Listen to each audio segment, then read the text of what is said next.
The following is a production of DallasCowboys.com and the Dallas Cowboys Football Club. How about them Cowboys? Yeah! Go Cowboys! This is Cowboys StoryLine with Nick Eatman. Here we go. It's time for another Cowboys Storyline. What's up, everyone? I'm Nick Eatman here in Oxnard, California, and it's time to go. This is the second show here for the Storyline. We got a full slate of shows now underway, starting here in a couple of days. We'll have, every show will be going in full fledged. We even have camping out, which I said, sorry to you guys, I said it was going to be on Wednesday. Ended up making it the show on it'll be Saturday night. We had a couple of technical difficulties there, so we had to have that for Saturday night. That should still be a lot of fun, but we're ready to go. Here we got the mowers in the back. I mean, they're going to be consistent. You guys are going to be bringing it. It's going to be a lot to talk about. Today is Friday, July 26th. I have to say a shout out to my dad. It's his birthday, Tim Eatman, also Dr. Sunshine. And if memory serves, the first show we did out here last year was on his birthday, which means we've done Storyline now for a full year. It's pretty exciting. A lot has changed here in year one. We've got the all Storyline team. We got callers out here, which is even more important. And we're going to get to you guys here in just a second. But, man, what a year one it has been. What a ride. It certainly exceeded all of my expectations for sure. So, and let's keep it going. Let's see what else we've got in store for us here on year two of Cowboys Storyline. All right, let's talk about this team. We had yesterday. At the end of the day, I was like, man, it was so busy. Like, why am I so tired? And I realized that when we come out to training camp, there's always this one big opening press conference. On the first day we're here, a lot of storylines, a lot of things, a lot of headlines that are made by Jerry and Steven and McCarthy and everybody. And then the next day we have our first practice and then a different set of storylines. Well, it was all jammed into one day yesterday. And so that's why it was so crazy. And so hopefully now we can kind of breathe a little bit more. But still, a lot to talk about. I'm going to let you guys do it. And anything that got your attention that you want to hit on, let's do it. Let's talk about it right now. All right, let's go. Michael in Bowling Green, Kentucky is first. Michael. Hey, happy birthday to your dad. Thank you. Appreciate that. I'm sure he will appreciate it too. Just real quick, I heard the second caller while I was on hold. He was talking about he's been wearing his shirt all the time, and I haven't worn mine yet. I'm saving mine for the game days this season. I'm gonna wear that shirt on while I'm watching the Cowboys every week. It's a good Sunday shirt. It's pretty soft, chill, Yes, nice. I love it. Yeah. But how is Trey Lance? Is he doing anything yet? He was out there. I mean, he was out there doing his thing. But no, I mean it's still early. But yeah, I mean I don't think the backup quarterbacks had the best practice yesterday. I mean there were some passes thrown into the sideline, into the fence. Not as great as we've seen in the past, and we've seen better from him as well. But we'll see. It's early. Yeah, I mean, a lot of people are really stressing over the contract, but if you think about it, I mean, Micah, they could wait 2 years to do his deal, and then Dak. I mean, they're not going to let Dak go anywhere. They're going to come to an agreement, I believe. And then, like you were talking about the other day, I had to listen on your first one. I wasn't able to get on, but CD's got plenty of time. I mean, it's what, 7 weeks before the first game or something like that, regular season. So yeah, they're going to get him signed. I'm not worried about it. All right, well, I agree. I mean, that's kind of what they said yesterday too. They made that statement that, or at least Jerry did, that he didn't foresee that going anywhere. And so, No. But you never really see it until it happens. but they can, you know, they can get it done. It's just going to be weird now. Like, do they do anything in the middle of the season, or at least now that training camp has started? You know, will they get something done? Because I think when they get to the regular season, it might even be harder. And then what happens when he plays? And if he plays really, really well without a contract, that's going to be tough, I think, to re-sign him. But you know, Jerry could get it done if he wants to. You know, we know this. Money talks. Well, most of the sporting world, the people who talk, are really, really, really underestimating the Cowboys this year, figuring they're just, they're not going to do that. I mean, I don't agree with them. I think they're going to have just as good a season as they've had in the last few years, in my opinion. Mm-hmm. I just hope they do better in the playoffs. That's all I ask. Sure. No, you're right. I mean, but then again, how do we go about that? You know, how do you continue to do this and be a fan every day and all that? And you're right. I mean, that's the dark cloud just kind of hanging over them a little bit, and there's nothing you can do until you get there. But you have to get there. That's the thing. You can't say worry about the playoffs. And Jerry, I think, was trying to say that he feels like his team's good enough to be a playoff team. But this is going to be a grind to get to the playoffs. I mean, it's not easy. The schedule won't be easy, and it's not designed to be easy when you win your division. So it's gonna be a challenge, and I think that I think it'll be a lot tougher than it was last year. I don't think we'll be sitting here like, well, we'll see what happens in the playoffs. I think it'll be a fight all year long to get there. Well, that'd be good. All right. That'd be entertainment. Sure. Well, you can rest assured it's always going to be entertainment. I mean, there'll always be entertainment here. All right, Michael. Appreciate that. Right. Michael from Bowling Green, Kentucky. Let's move to another Michael here, a little bit closer than Kentucky. How about Michael in Colton, California? Michael, what's up? What's going on, Nick? And welcome to beautiful, sunny Southern California. And I just want to say a shout out to Mr. Tim Eatman, a shout out to Rob in Vegas, Irene in Virginia, Anthony in Florida, Ali in Florida, and Michael in Bowling Green, Kentucky, and Randy in Texarkana. Everybody, hey, huh? Did you ever think, yes, sir, did you ever think that this show would have took off like it did? We got our own little family going on here, and I think that's awesome. Yeah. But also, man, I just want to say a huge thank you. I received my shirt, and I was telling Chris back there that I use it as my workout shirt, and the reason why I do is because that's how I get my workouts. I put on my Cowboys podcast and get it, so I love my shirt, so I use it as my workout shirt. It's motivation for me, but You earned it. Thank you very much. Oh, thank you, sir. And I got a shirt that I'm going to be getting out to you and Chris. I'm going to try to make it out there, but I got a lot of stuff going on with work, so I don't know if I'll be able to, but for sure I'll get that to you. But what I want to say is, this team, we have a good team, and there was things, people were saying lack of free agency moves, this and that. I don't think that's going to affect us because I think that our depth was so rich that we still have a good team no matter what, even with the couple pieces that we lost. And what I'm really excited to see is I think that we just need to that little tweak to get our defense on par. And if we could get our defense up to par, man, I think that'll really cover up for a lot of things, and I think that can get us really far. So I'm really excited to see what Coach Zimmer's going to do. And hopefully, man, we can get this thing turned around and progress farther in the playoffs, and that's pretty much it. And like I said, God bless everybody. Happy Friday, and you have a great day. I'll go ahead and leave it at that. And good talking to you. You too. Thank you, Michael. Appreciate that. Again, another call about moving further in the playoffs, and that is certainly the ultimate goal. I just think, hopefully, when we get to the season, I like to keep it more week to week. I mean, because that's the way.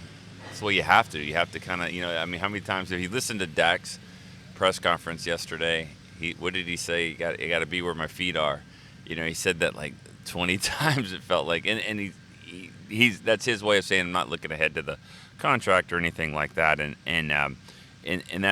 that's what helps him. And I think that's what this team. I think that's what we all have to do about not looking ahead to the playoffs. Nothing's guaranteed. Nothing's given.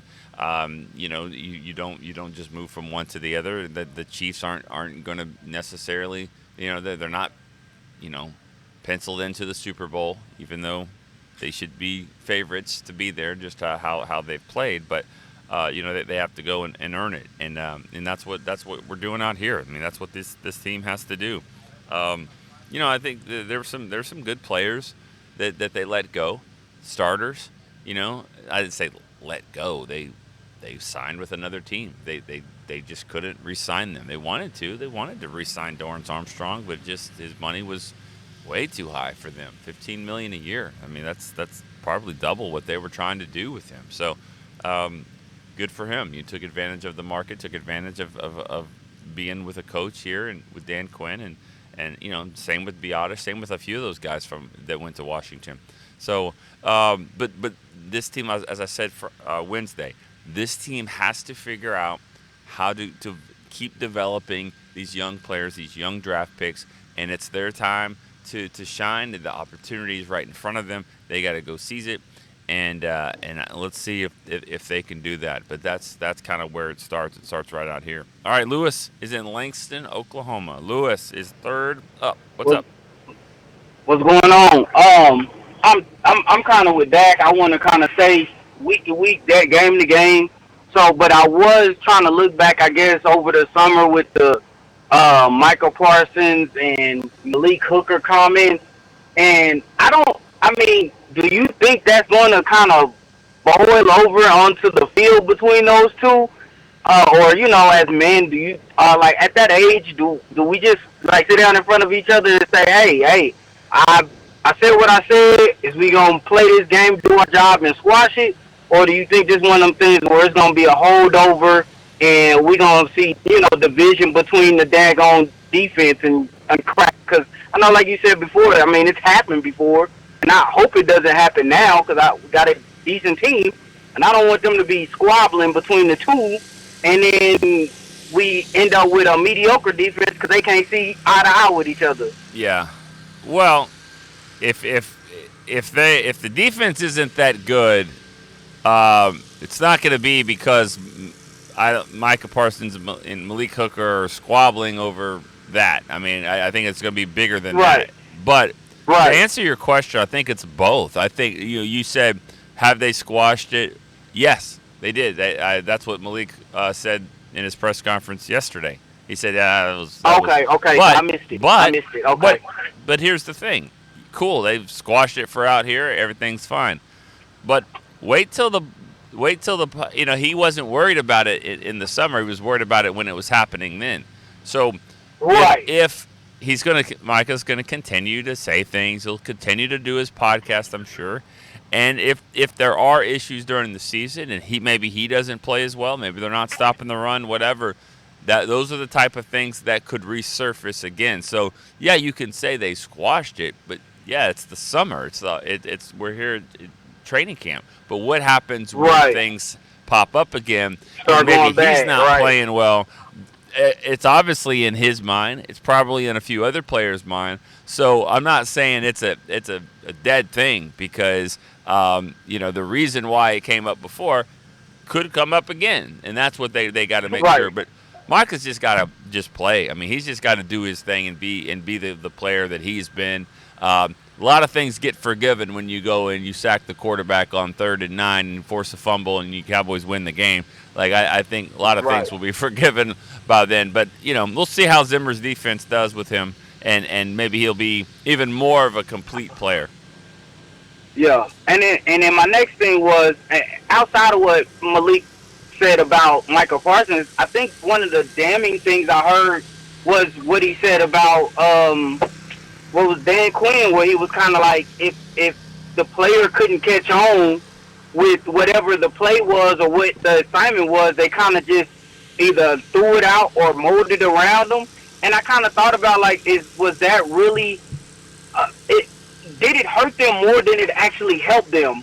Because, we don't know what players couldn't do what, but at that time, it kind of looked bad during the playoffs, so could they not have molded something else or fixed something else? Or, yeah. You know what I mean? I don't really care about the Michael Parsons thing, but if you got a player who can't catch up with what Zimmer's going to be teaching, is he going to be trying to mold the whole defense or throw out a whole play because one person can't catch up? Depends who that person is. You know, I mean, that is true. If it's a young rookie or first second year guy, and he's Right. like it depends who the player is. They're going Right. if this is a player they've paid money to and he's going to be a starter, then they've got to figure out ways to make it work, and that's always going to be the case.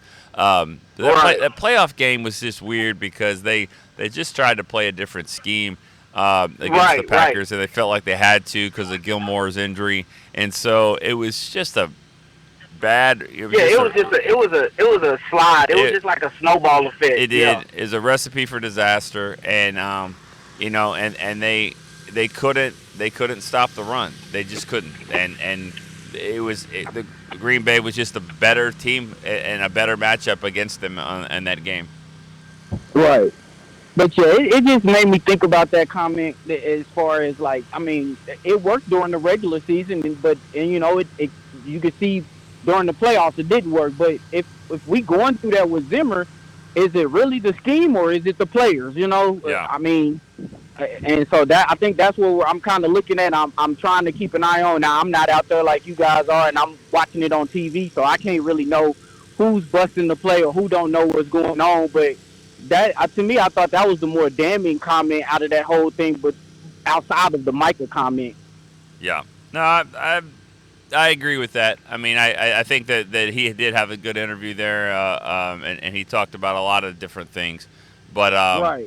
He came out here, Malik did, and he said some good stuff as well. So I think he's a player that I'm looking forward to seeing. He's former first round pick, and he's had some injuries, and Cowboys committed to him with a contract. I think you'll see some really a good season out of Malik Hooker definitely this year. Yeah. All right. Well, I ain't gonna hold you. I know some other people want to get on, so I appreciate it. All right, Lewis, appreciate that. Thank you for the call. Remember, we got a new number out here at camp: 214-387-1659. We have the two lines open just like we did in the past, so no change except for the number. Also, the text line, which of course I don't have in front of me, but you know who does have it? Dave in Fort Worth, because he just texted for us. So he says, I want to give others a chance to call, but man, Dak talking about how he may not be here in the future, it felt very awkward. Coupled with Jerry mentioning Dak has to be all in and stuff, felt kind of weird. Just me? I'm sure it wasn't just you. Don't know if you looked at it that way. I think what Dak said, it was a little surprising for him to say, just out of reality, when you look at the quarterbacks that he watched growing up, and he saw that. He saw change. I think he's talking about Peyton Manning for sure. Joe Montana might have been a little.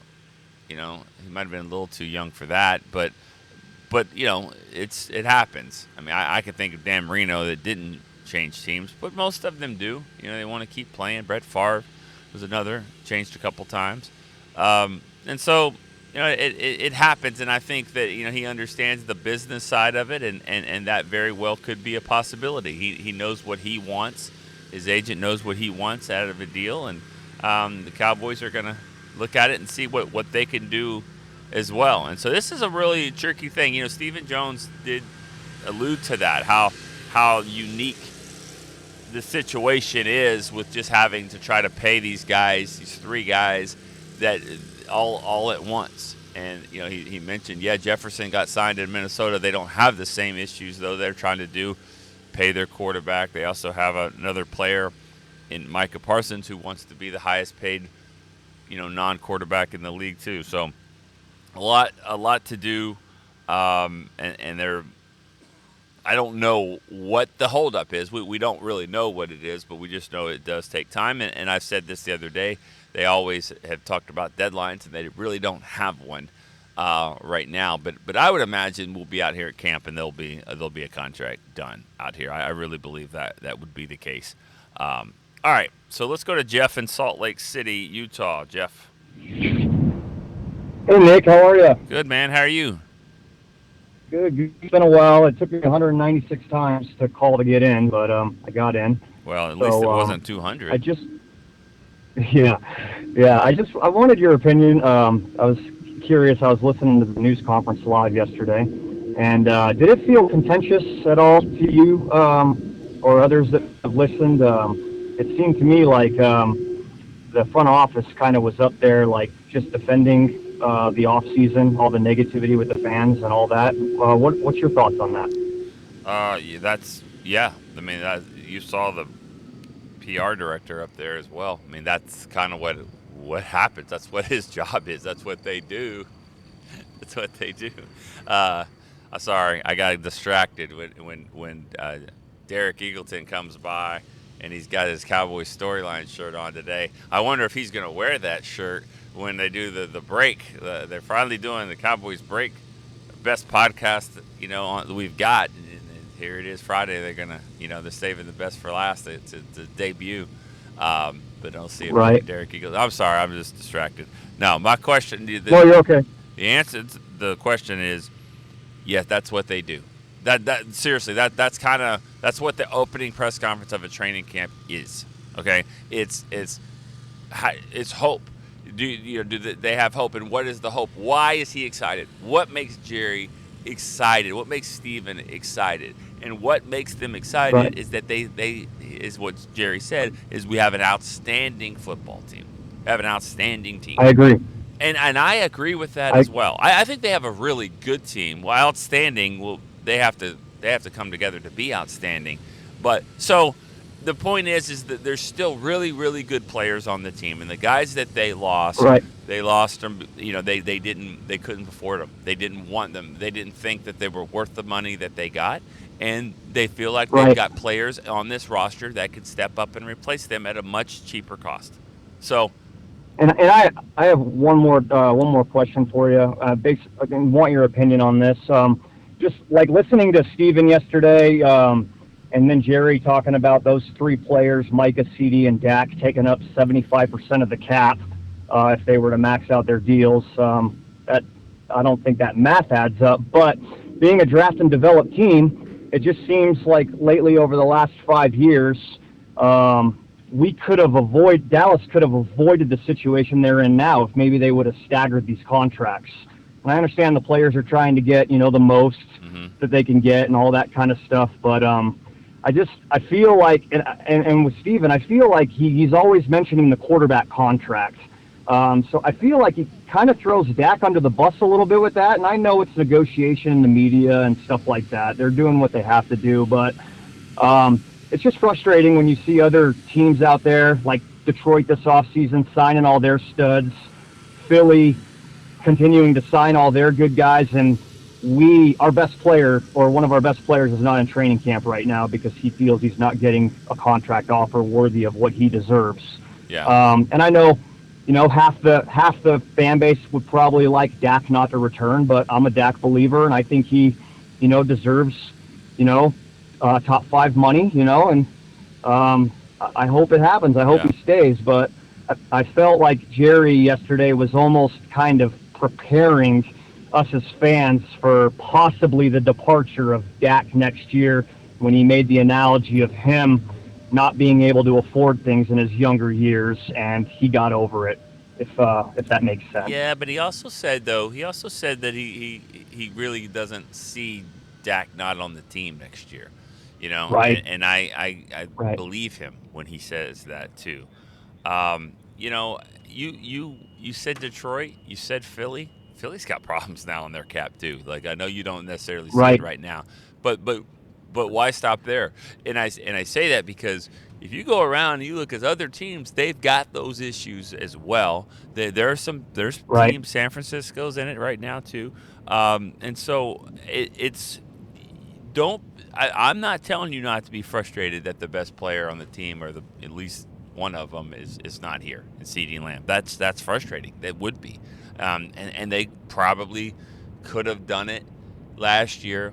And the funny thing is that they didn't want to pay 27. They didn't want to pay 27, 28 million. Now they would love to. Now they would Yeah. love to pay that. That's what happens when you don't sign them early. They go out, they have record-setting year, and now the price goes up, and this is kind of where they are. But let me say one thing before you go. Yeah. Well, do you have another question? Are you good? I'll free up the line unless you have something else. No, I that was just the big thing for me was the press conference, but I'd like to hear what you Sure. what you have to say, because I trust your opinion. Yeah, well, thank you. I appreciate that, and thanks for the call as always, Jeff. So we'll talk to you down the road. All right. One thing that he said about 75% of the cap, these three names, that will never happen. Now, I know that you guys see, okay, $50 million a year, or whatever Dak's, let's say Dak's 160, and then it's 34 or 33 or whatever for CD, and then Micah's gonna want this 40 and all that, and then you add that up. But remember, like, that's not how the cap works. Like, you're looking at average per year, but they'll never really be at that number. Especially like CD. I mean, he won't be at that number for a while. Now that's the problem. You kick the can down the road. Eventually, you got to pay the piper. But they won't all three be like that. And I think that's part of it, of how they're kind of trying to structure this thing. So you can't just look at it and say it's 75% of it, because they could be making $50 million a year and counting like 10 or 20 or whatever. That's just the way the Cowboys typically run it. So it's not like they're going to be handicapped with just three players there. They'll structure it a little different, which also structuring takes time doing this. All right, but as far as the overall press conference, I mean, there were some awkward moments like that, and really just time to face reality. But I think at the end of the day, they want Dak to be here, and definitely CD. And I did get the sense that they did talk about 3 contracts a lot, but then there were also times where they talked about 2 contracts. And so Micah, I just don't feel like they know it's there, but I don't think it's in a situation where they're really doing a lot of heavy negotiating right now. All right, let's go to Dylan, Northport, Florida. Dylan, what's up? Hey, Nick. How's it going, man? Good. How are you? Let me start before you get in here by just thanking you to everyone about you getting the storyliners on Twitter or X, and getting that thing going, and actually, if you'll tell us a little bit about it and what you like about it, and maybe try to recruit some other listeners to get in there. Yeah, sure, dude. No problem at all. First off, I guess say happy birthday to Dr. Sunshine. Thank you. The show, I guess, probably wouldn't even be here without him, right? True. So, and I guess in multiple ways. Yeah. So, yep. 100%. Happy birthday. Multiple ways. That's right. If you meant it that way, it was funny. I did. I sure did. I got my StoryLine shirt in the frame behind me with the signed letter and all that. So, when I get on my camera and do my stuff for my job, for my stuff I do on Twitter, it's all right there for everybody to see. So I got that there. Thanks for that. I'm going to get you another one. Because you got to wear it. I mean, that's cool. That's okay. Yeah, frame it. But you know what? You've earned it, and I'm going to get you another one, especially with the way you started off this. You pulling these fans together. You can get one to wear. All right. So. All right, that sounds good. We're all planning on coming out to Oxnard next year. A bunch of us are, so I'll make sure I wear it for that. That'll be cool. That'll be fun. So yeah, the Storyliners page, man, it's actually funny. It's I kind of came up with the idea because we had talked a couple of times last year about like chat rooms and forums and all that, and you guys didn't really want to go that route because you've done it before and it gets a little weird in there, not really football related stuff. So I'm like, you know what? I was a little nervous to do it because I didn't know if you'd be cool with it or not. I didn't talk to you beforehand about it, and I was like, oh, let's throw the word unofficial, in there. Should be all right. And I reached out to Irene. We message each other all the time on Twitter, and I was like, hey, I'm putting this together. Do you want to be a moderator in this thing and help me grow it? And she was like, yeah, let's do it. So she's been great. And we actually had a plan. It was funny. On the last day of the last show last season, we had a whole plan together to make sure that, you guys called it out on air. And it was like Irene was going to text in first, and if it wasn't read halfway through the show, I was going to text in and call in. We're going to try our best to get that shout out, to get that going, because the plan was, with your break coming up, to keep the momentum that you had built all season going through that couple-month break, and I think we did a good job with that. And so, every now and then we'll host these spaces where we all get together, and that's been great. And my favorite part about this, Nick, is that people who don't get a chance to call in normally, but they listen to the show habitually, but they can't call in due to work or whatever it might be, they get a chance now to come in and talk to the community, kind of face-to-face here on these events. Right. Like we have a guy named Davian, who's super knowledgeable, great dude, and he's a key participant on these calls a lot of the times, but he can't call in because of work and all that, so shout-outs to him. But yeah, so the Twitter page is called, it's a community, and it's called Cowboys Storyliners, and we just basically chat, man, about football, about the Cowboys, about the show, and we've got 250-plus members now. It keeps going up every time I look at it. But I'm glad you're able to utilize it too, and put shout-outs for the show and information there as well. So it's been cool. No, yeah, yesterday was great for me to, Wednesday, to say, guys, we're doing a show. We're doing a show right now. I need people, and you guys definitely came through. All right, what do you got, Dylan? Funny. One more thing that's funny is last year, when you started up, it was, I know you were needing callers and stuff, and it was a little tough to get going in training camp last year. I got over 200 dials today to get in. Wow. So I think it's going good. Perfect. Thanks. So what do you got? Yeah, man. The last caller set me up pretty good on this point. I actually did some math. So I saw Jerry's statement about that 75%, right, on the cap. And so I took the three highest paid players at their positions, so Joe Burrow, Nick Bosa, and Justin Jefferson. And I looked up the year they had the highest cap hit on these contracts, and it adds up to about 50% of the cap. That's taking into account like a $10 million increase every year in the salary cap. So about 50% worst case scenario. But we also have to take into account that Dak's got almost $60 million in dead money spread out over the next 4 seasons as well. Right. So you've got to add that in. All right. You got to add in the fact that Mike is going to get paid more than Bosa. And then CD, I don't know, he wants to get paid apparently more than Jefferson from what Jerry's saying. We don't really know there. But I could see a scenario if all of those cap hits intersect at the right time where it gets to like 60%. I mean, that would be crazy. But they can also backload these deals like you were saying and kick the can down the road for Micah and CD at least. I wouldn't do that for Dak, but for at least for those two. So it will be interesting to see. And I think if I had to guess, the biggest hang-up in this whole thing is probably the length of the contract, especially Dak. That's going to be a killer if he wants 4 years again. Yeah, no, you're right about that.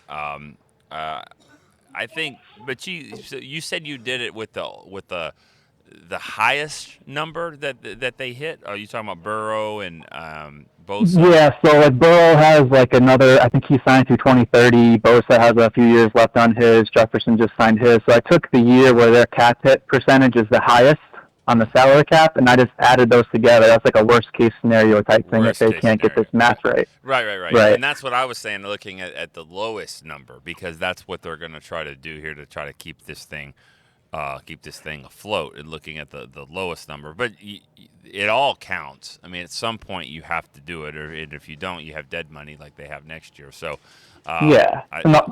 the hardest part about all this, Nick, is that exact thing, is the math on the structure. It's not even the average per year. I don't care about that. I don't care about the overall contract value.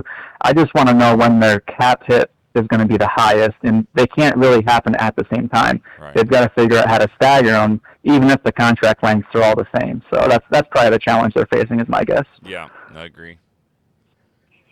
Cool. That's all I got, man. All right. Thanks, Dylan. Appreciate that. All right, thanks, check out on X Twitter, Cowboys Storyliners. It's a community.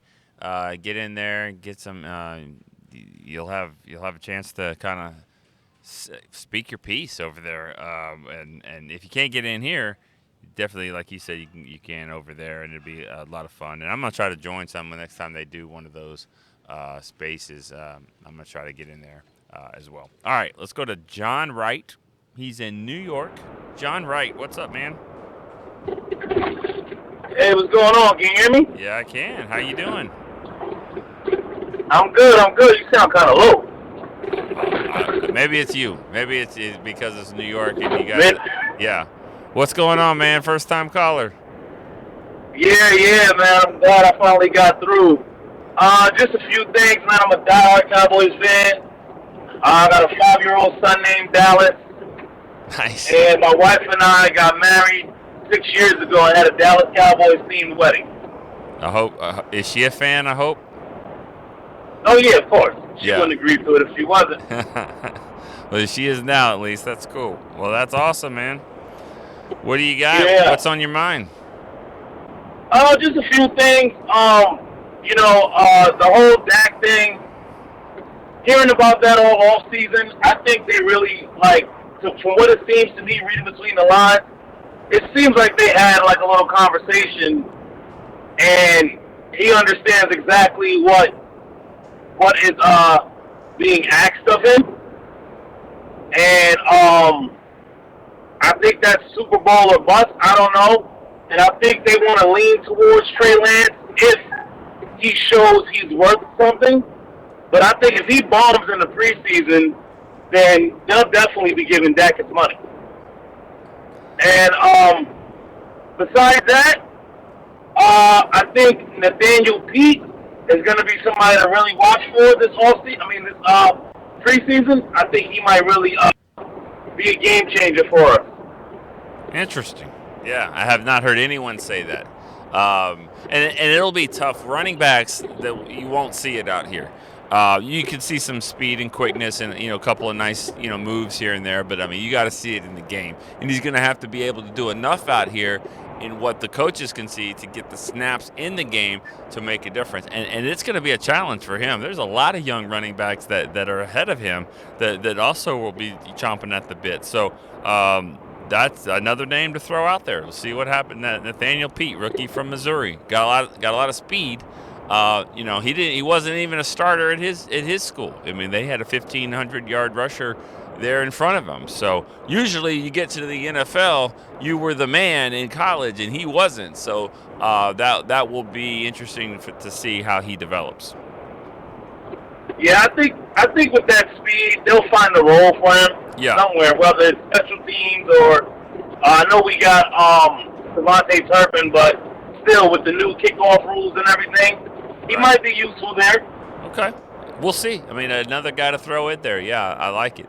And as for Trey Lance, he's got to show that he's better than Cooper Rush. He's got to show that. Like, there's a lot of talk about, is he going to be better than Dak? He's got to be better than Cooper Rush, and that hasn't always been the case. John, appreciate the call there in New York. Let's keep it rolling here. We don't have as long as we in the past we were able to just kind of go until the calls kind of run out. We can't do that. We have the Cowboys break right behind us here, and so we'll be out probably 10 minutes before 9 o'clock in California. So that being said, I'll keep it going here. Jeff in North Carolina is next. Jeff, what's up? What's going on, Nick? What's up, man? How are you? I'm doing pretty good. It's been a while since I talked to you. Definitely. Yeah, y'all been gone. Of course, there wasn't a whole lot going on in June either. But happy birthday to you, Dad. Get that out of the way. I and appreciate thanks for the T-shirt. I got that. Was real excited about that. But I was going to tell you, I've been a little frustrated, which I know that's surprising for me. But because I've been so frustrated I'm tired of hearing about contracts and money and all this stuff. And I just really wasn't even excited about camp until I watched your show the other day and got me all fired up again. Yeah, so now I'm ready to go. All right. And That's what happens. And I don't, whatever happens, whatever. I mean, if they pay the guys, they don't. If they don't, if they move on, whatever. I'm ready to watch some football, and whoever's going to be here, we'll watch them play. I'm excited to watch Trey Lance in the preseason. So we can see one way or the other if they've got anything there. So, I'm not getting down on the players, the three guys that need contracts. I understand it's their business and all. It's not all their fault. Part of the blame goes to Jerry and them. I think they could be proactive on some of these deals. Of course, sometimes the player don't want to sign the deal either. So it's just true. A lot of things going on, but I'm not going to worry about it no more. Whatever they do, Yeah. If they're here, they're here. If they're not, they're not, and we'll just go on with it. But and it's not just in Dallas; it's all over the league. I heard where Trent Williams is holding out. Trent Williams already got paid. I mean, come on, guys! They got other guys that need to be paid, and he's holding out in San Francisco now, and it's just I don't know. It's just frustrating that everybody worrying about money and but I know it's a business. So, but well, and remember this about Dak. I thought he said a lot of interesting things, but one of the things that caught my eye was, or when I really perked up when he said, he understands his obligation is different than others, and he's got an obligation to the rest of the quarterbacks in the league. And I think people forget that. I don't know if every wide receiver, the top receiver one, goes to the other wide receiver one at the end of the game and shakes their hand, or the best corner does that. But every quarterback does it. The quarterbacks do that. That's their own little fraternity. Right. And if Dak doesn't sit here and push for the money that he has earned based off the season he had, then that's not helping the other young quarterbacks. And the same thing, they're in this thing together. They play the toughest position in the league, so he's got an obligation to the rest of the quarterbacks to do it that way. He's got an obligation to his football team that they've already paid him to go out here and be here in the first game. He's not holding out. He's never really held out, and he understands that as well. He understands the business side of everything. He's got guys in the locker room that are looking up to him, that are depending on him, counting on him, the fans, you guys, and at the same time, he's also trying to do it for the business side of it and what's fair to him and his family. That's a tough balance to do, and he's doing it. And so I think we got to remember that aspect too, and I applaud Dak for that. Yeah, I do too. I love Dak, and I don't want to see him go nowhere. I don't want to see none of them go nowhere. Although personally, I think it is going to be hard to keep all three of them. But sure. But we'll see. I mean, maybe they'll get creative with it and work it out somehow. I really hope they can get CD done. I think, Bobby Belt said the other day that somebody, he wouldn't reveal his source, or is either him or Zach Walchuk, said that they felt like the Lamb was going to have a deal done by tomorrow. But we'll see. But we'll see. But I hope they can get it all worked out. But I'm after I listened to the show Tuesday, I'm back super excited for the season, and we'll see how it goes. Just take one game at a time and just try to enjoy the journey. All right, Jeff. Appreciate that. Don't be frustrated. All right, man, thanks for taking my call, and hopefully I'll talk to you some more during camp. Have a good one. Man, Jeff seems a little down. Can't be down, man. Just starting training camp like that. I've heard that whole. I've done this like 7 times now, where it's like, oh, it's gonna be next week with CD. It's gonna be tomorrow. It's gonna be it's not happening right now. It's it hasn't happened. I'm not saying it won't happen today or tomorrow or whatever, but I'm not doing that anymore. Of being like, okay, get ready. Story's been written. We're ready to go. Just got to plug in the date whenever it happens. All right, Rob in Vegas, what's up?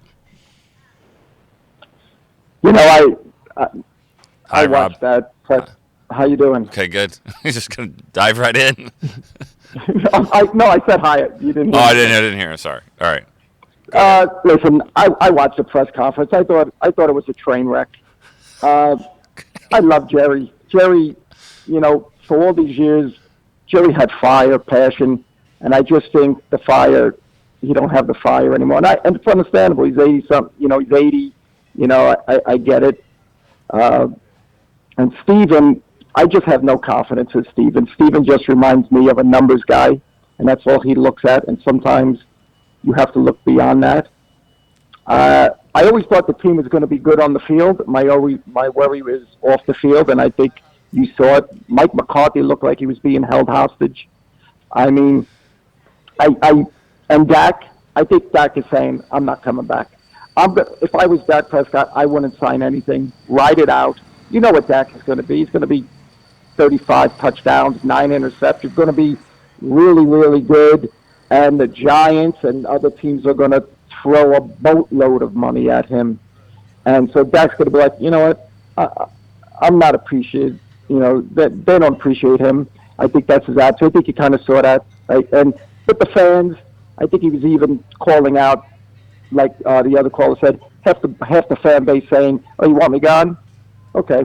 So I don't know. I just got a bad vibe, especially if they get off to a rough start, which is possible because they got some tough games. I mean, the vibe was bad. I mean, the questions. I don't know who asked it. I think it was Kyle Shorter. Basically said, "Why do you keep doing the same thing for 35 years when other teams?" And there's no answer. And the answer is because Jerry wants to be involved. Jerry would have fired himself for any other position in any of his businesses, but the Cowboys is his hobby. No, Rob, I can't let you say that. It's not his hobby, and you said about doesn't have the passion. I don't agree with that. I really don't. I mean, I just don't. Well, I just don't see it. But I don't see the old Jerry. Jerry used to make deals, and now Jerry. Let's be honest. Jerry didn't have to get anybody's permission, his son or anything. Jerry would make deals, and Jerry talked about the old ways. Well, the old ways, there was no salary cap.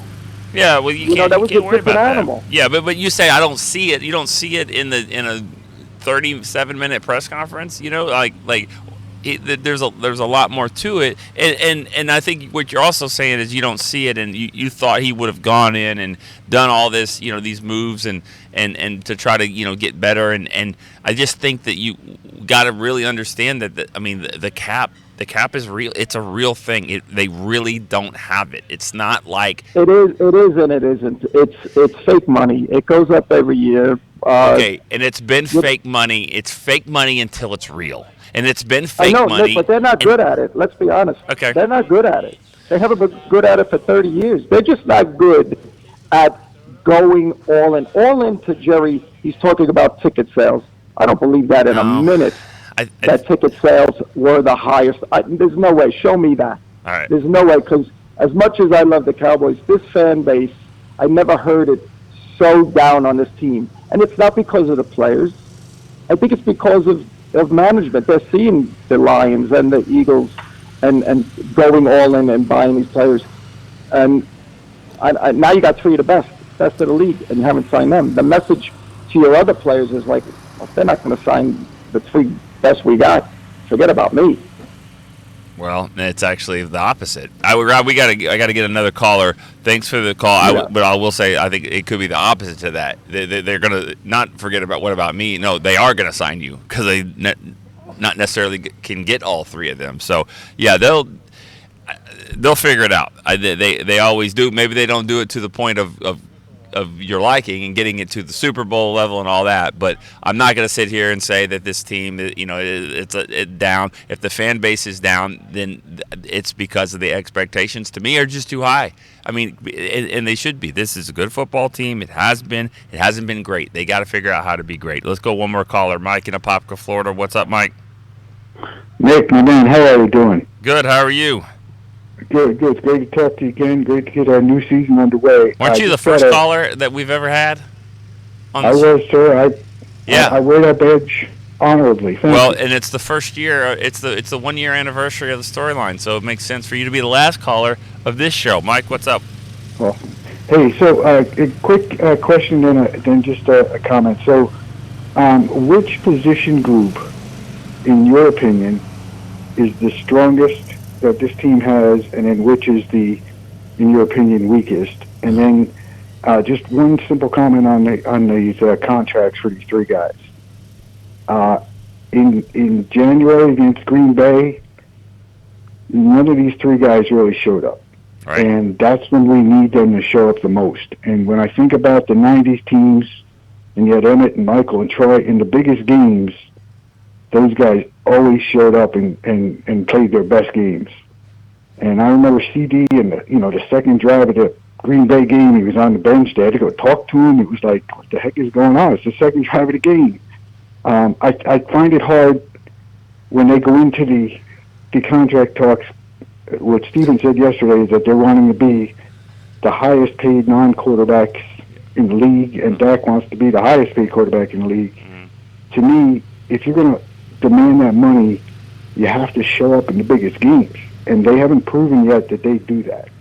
So just my comment on the contract. Yeah, I appreciate it. Thanks, Mike. And unfortunately, it just doesn't work that way all the time. It's the last one that we remember, And Baltimore fans are probably saying, well, this is the last game Lamar Jackson, and he couldn't even win. Why is he the MVP? It doesn't work that way. It's a huge sample size of a season. Dak had a great season. The Cowboys had a great season last year, in my opinion. Now, they didn't win, and they were a huge disappointment. But in the playoffs, but it was a really, really good season, and they won 12 games again. This is a good franchise with good players, and so that's the way to look at it. I think a lot of times people just take "what have you done for me yesterday" type mentality. To answer the question, the strongest position on the team, that is a really tough question for me. I mean, I would probably, I'm looking around and I'm thinking, okay, who's got the best backup to their best starter? And it's probably quarterback, honestly. I mean, I think Dak is playing at a very high level, and Cooper Rush, I think, is a capable backup, and you got a third quarterback who's a number 3 overall pick. I mean, talent-wise, and I think quarterback. And then the weakest would probably be running back. You just don't have running backs that have done a whole lot. And, you're counting on Zeke, who really wasn't a starter the last 2 years, to be the starter, and no one else has really done it a lot. So but then again, all that can change rather quickly here. We'll see what running backs emerge. All right, we got to get out of here because we got Cowboys break coming up here. They got a new lineup this year. Not new names, but a new lineup. And it'll be fun to see what we've got there from Derek and that crew here on the Cowboys break. But we'll see you guys on Tuesday. Remember, we go every other day during the weekdays, so we will not have a show on Monday. We go back on Tuesday, and that will be our first show of next week. So for everybody, Chris Bean, thanks so much for all the callers. Good stuff, guys. We will see you next week on Cowboys Storyline. See you then. This has been a production of DallasCowboys.com and the Dallas Cowboys Football Club. How about this, Cowboys? Yeah!